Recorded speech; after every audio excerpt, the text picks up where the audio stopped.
Hello friends, in today's video, we will be looking at 7 chess books you must study as a beginner. Let's begin.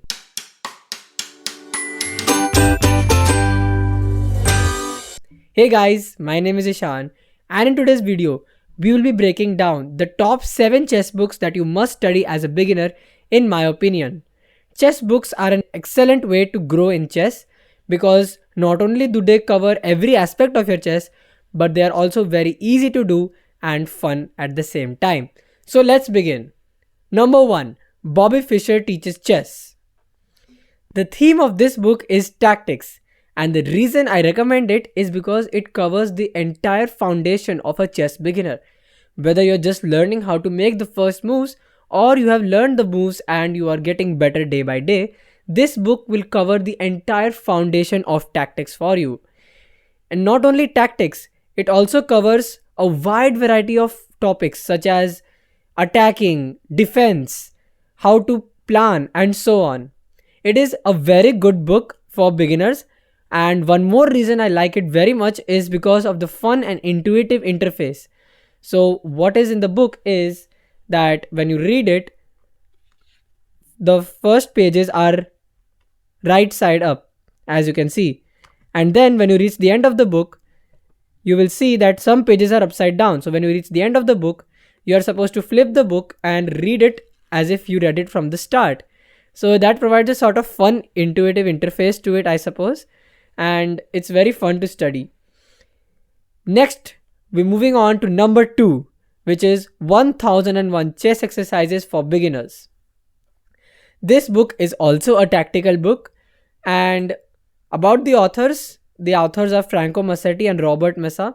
Franco Massetti is not a well-known player, but Roberto Mesa is an Italian international master. So the reason I like this book is because the demonstration of the concepts is very nice. So obviously there are a lot of concepts in this, such as the deflection, decoy, and many other tactical themes. But the way they demonstrate those concepts is very nice. The way they have shown it in the puzzles, and when you solve them, you actually think the way that they are telling you to think. That process really builds your strength. Also, it's very fun to solve because the positions are not that difficult, and when you like, they're very good positions, so they are very beautiful also. So it's also a great book if you want to look at the beauty of chess. Also, the solutions are very detailed, so in case you have any doubt about whether your answer is right or wrong, or why it is right, why it is wrong, then you can refer to the solutions. Moving on to number 3, 5334 Problems, Combinations and Games by Laszlo Polgar. This book is also about tactics and puzzles, but it has also covered some endgames in it, so it's basically, you can say, Bible for beginners. The reason it's so good is because it has immense amount of puzzles. Like the title itself says, 5334 Problems, Combinations and Games.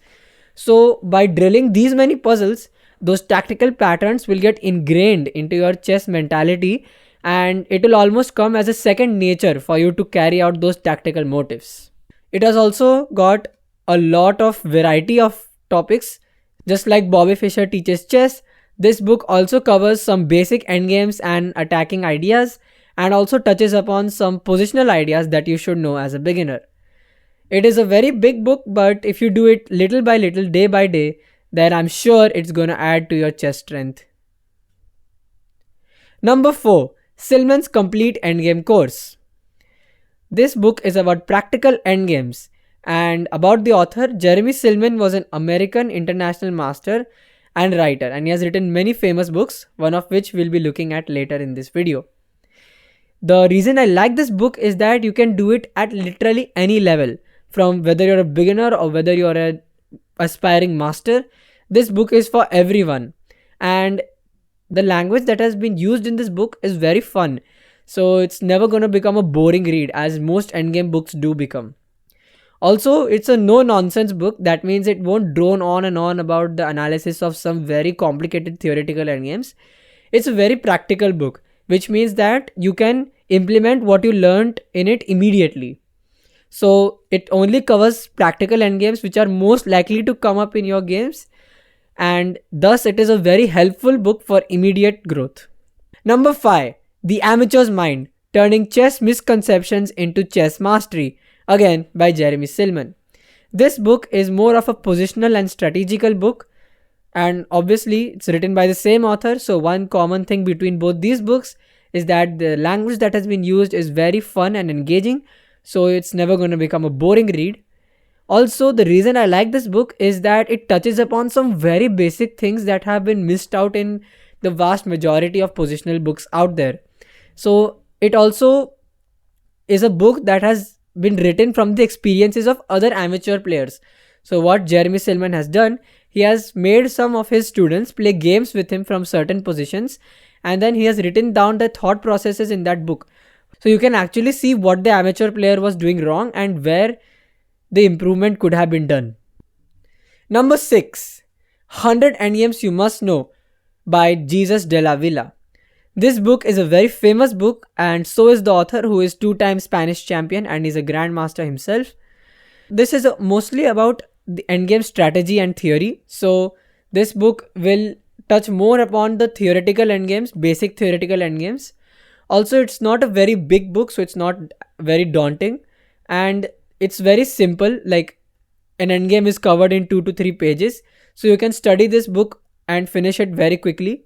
Also, one more thing I like about this book is that the language that has been used is very simple. So if you look at a lot of endgame book out there, they use a lot of analysis. They'll go 30-40 moves deep into the position only to conclude that white is slightly better.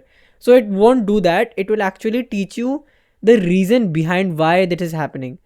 So behind every move, you will know the logic, why this move has been played. And more than just moves, it teaches you concrete ideas. You can know that in any position, you will be confident about implementing the ideas that you learned in this book, whether you memorize them or not.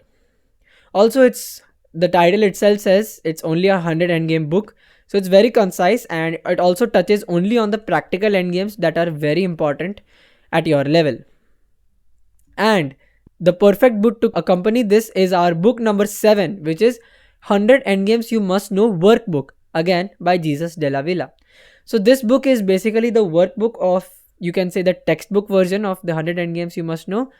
It is all about solving, more than solving, playing out the positions that you have learned in the 100 Endgames book. The book is a really nice one to go with the previous book, which is basically the textbook version. It is a very nice book to train and test your skills of what you have learned in 100 Endgames You Must Know. It covers a lot of variety of positions, so you will also get an exposure to the different kinds of positions that there can be in only one type of endgame. It's a really great book, and I highly recommend you solve it so that your endgame knowledge will be far above than your peers and you can advance to the next level. That's it for today, friends. I hope you liked this video. Please make sure to like and subscribe so I can keep making videos like this. Until then, I'll see you in the next video. Bye.